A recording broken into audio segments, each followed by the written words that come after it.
fois ce matin et cet après-midi, et avec également le COMF, l'Éloise et Média Vélo. La dernière étape va donc se jouer avec deux coureurs qui précèdent les 11 accompagnateurs, si l'on peut dire, au classement général, respectivement de l'équipe Lotto et Kolstrop, ont grignoté ce matin sur leurs adversaires 6 petites secondes.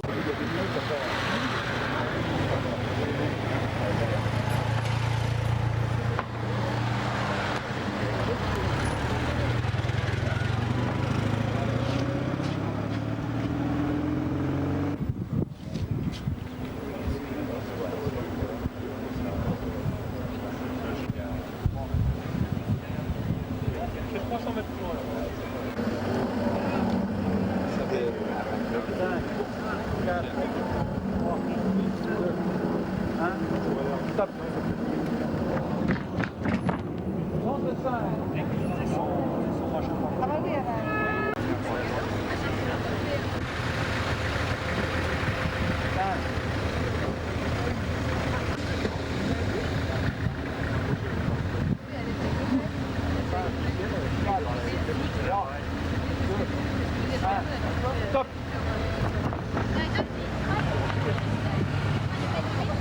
96.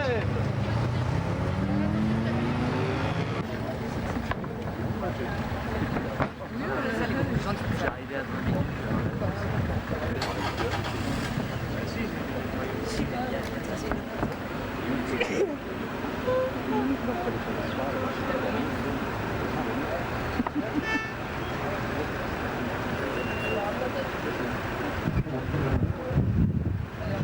Oui, certainement.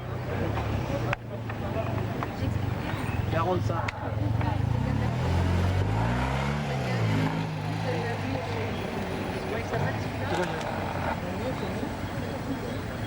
C'est là, il y en a un qui est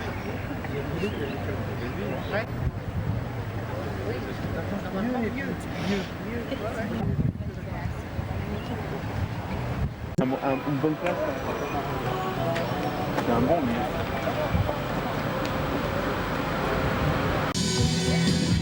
Alors apparemment l'arrivée de Talmont, Gilles Talmont, le dossard 94, qui a...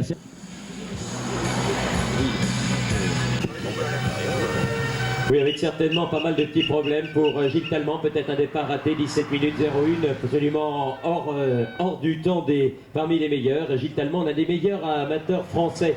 Botteldorn, 13 minutes 30 secondes. Le 114, il n'a pas encore remporté une seule victoire cette saison, Christophe Mallet.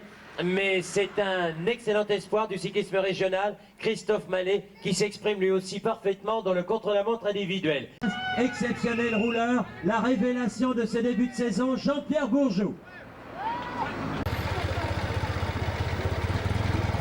Alors voilà, nous n'avons plus que 4 coureurs à attendre pour connaître et d'une part le vainqueur de cette étape contre-la-montre qui tient toutes ses promesses et le vainqueur de ce 17e Tour de l'Essonne. Voilà l'arrivée du dernier concurrent que nous allons applaudir. Voilà, on va y aller de bon cœur, mesdames, messieurs, pour vos applaudissements. Le dernier concurrent qui arrive pour cette épreuve contre la montre avec Johan Belsen, dossard 16, équipe Kolstrop. Ah oui, oui, puis en plus on est dans une région superbe que je connais bien puisque j'habite l'Essonne. Vous êtes essonnienne, mais bien sûr. Je ne donnerai pas votre adresse en détail parce que les admirateurs se précipiteraient. Mais vous avez vécu la course, vous avez suivi plusieurs coureurs, je crois. Oui, j'ai suivi plusieurs coureurs. Je suis toujours impressionnée par le monde du vélo. Je trouve que c'est... il faut le faire. En tout cas, je suis très heureux de vous remettre cette coupe du Conseil Général et mes félicitations. Voilà, pour une veine. Notre ami Galopin, s'il n'est pas loin, là, on veut bien l'accueillir, hein, parce qu'il s'est donné, il se cache dans son petit coin. Voilà, alors, hein, il travaille. Alors, monsieur le sous-préfet, monsieur le maire, voilà. Monsieur Ferdinand Braque. Son maillot de classement par points, maillot GDF descend également au plan régional et au plan départemental. Monsieur, vous représentez le DFGDF et vous êtes? Je suis Philippe Pérez, adjoint au chef d'agence Les Ulysses qui dessert toute la région proche, Yves-sur-Yvette, Les Ulysses, même pas les autres. Ben dis donc, du côté des Ulysses, il y a quelques rapides là-bas, Trouaval, Sangouba, j'espère que vous les oubliez pas non plus dans la tête. Dans un autre sport. Voilà, le moment de remettre, bien entendu, ce maillot au DFGDF, tout bleu.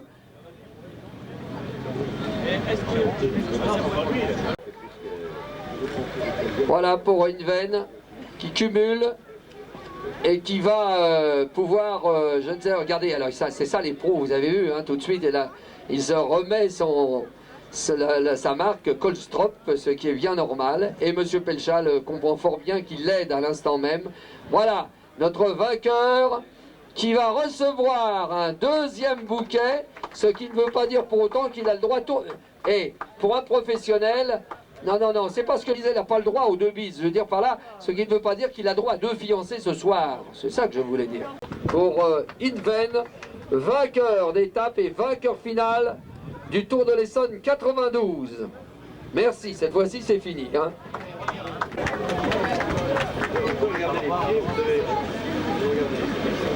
Monsieur Pelchat, dans un instant, après le maillot remis par le représentant de l'élève-service de l'Essonne, allez, aidez-le, Monsieur Pérez, voilà, et de la part du conseil, alors, non, merci et des applaudissements infiniment. Monsieur le maire, vous allez à une médaille également, vous voyez. Ah, puis alors là, c'est...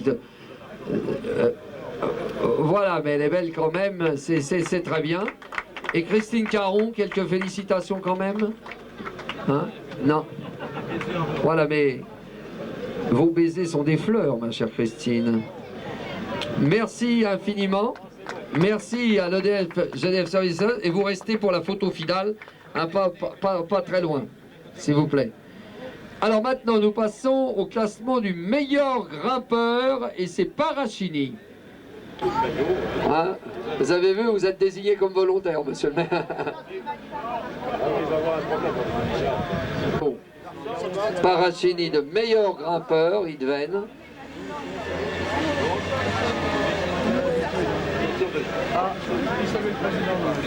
Voilà, et regardez ce qu'il fait. Kolstrop, c'est bien. Ça, c'est un réflexe de professionnel, c'est normal, puisque si les coureurs font ça, c'est parce que toute l'année, ils ont des sponsors qui... En tout cas, allez, félicitations. Et d'ailleurs, si vous avez gagné le contre-la-montre, c'est parce que vous êtes le meilleur grimpeur. Parce que la différence, c'est bien évident que c'est dans la côte de Belleville qu'elle s'est faite. C'est juste. Voilà. En tout cas, bravo. Voilà, la médaille. Remise par M. Gonor, père adjoint. Taille des... Voilà. Voilà, alors, face au photographe, s'il vous plaît. Voilà. Valérie va... Pour une fois, Christine Caron laisse sa place à Valérie, qui est le charmant sourire du podium. Voici la bise double et quadruple pour ce gagnant. Et monsieur le sous-préfet, cette coupe. Alors moi, encore une coupe à l'équipe Kolstrop. Toujours remarqué, Lars Teutenberg, le meilleur jeune. Oui, il a fait un beau contre-la-montre, il a rejoint deux concurrents. Alors, monsieur Pelchat s'approche pour remettre un champion du monde de poursuite et formidable animateur de Paris-Roubaix. Oui. Moulin, dans le département de l'Allier, c'est une révélation de la fin de l'année dernière et surtout une confirmation pour cette année. Il a terminé premier français de la course de la paix, 8e. Il a remporté Créteil-Reims, le Tour du canton du Cueillet, notre épreuve nationale, bien placé au Grand Prix de France contre la montre l'année dernière à Vise. Il était presque présélectionné aux Jeux Olympiques à Barcelone. 3e place au classement définitif. Premier amateur, Jean-Pierre Bourgeot, qui défend d'ailleurs les couleurs de l'AS. Je crois que ça fait plaisir à tout le monde de voir que Corbeil-Essonnes est au palmarès malgré la présence de tous ces pros. Alors voilà le maillot jaune qui en préfigure, c'est tout ce qu'on peut, le mal qu'on peut y souhaiter, vous nous en voulez pas, monsieur Martin.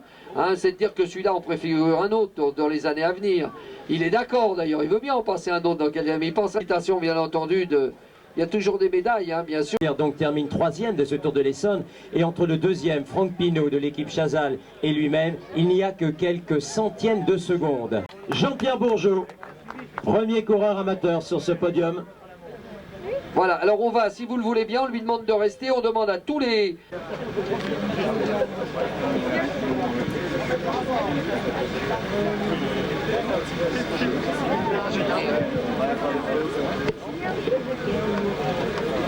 Nos spectateurs et nos spectatrices pour ce magnifique podium protocolaire avec les différents vainqueurs regroupés autour de Danny Hitven. Magnifique frise finale. Les galopins, on veut les voir, hein. Alors les galopins sont demandés sur le podium. Voilà, notre ami Guy qui nous rejoint. Les frères sont pas là? Je sais pas, ils sont. Ils ont disparu. Voilà. Le directeur sportif, également qu'on salue, mon Lié dans une épreuve, le second d'une course, Franck Pinault qui aura réalisé une superbe course. Franck Pinault qui symbolise à lui tout seul ce qu'est l'état d'esprit de cette équipe de Vincent Lavenu, l'équipe Chazal, Vanille-et-Mur, Franck Pinault, et qui termine deuxième de cette épreuve derrière Danny Hitven. On retrouve tout de suite la première équipe amateur avec l'Île-de-France. Voilà, André Galopin, j'aurais un petit mot. Alors, un petit mot sur cette équipe et sur son succès. De ce périple, on n'a jamais oublié Corbeil-Essonnes et on sait ce que le cyclisme français doit à Corbeil-Essonnes, à ceux qui l'animent. Et ils sont bien sympathiques. J'aimerais que M. Rambourg, M. Miguel nous rejoignent.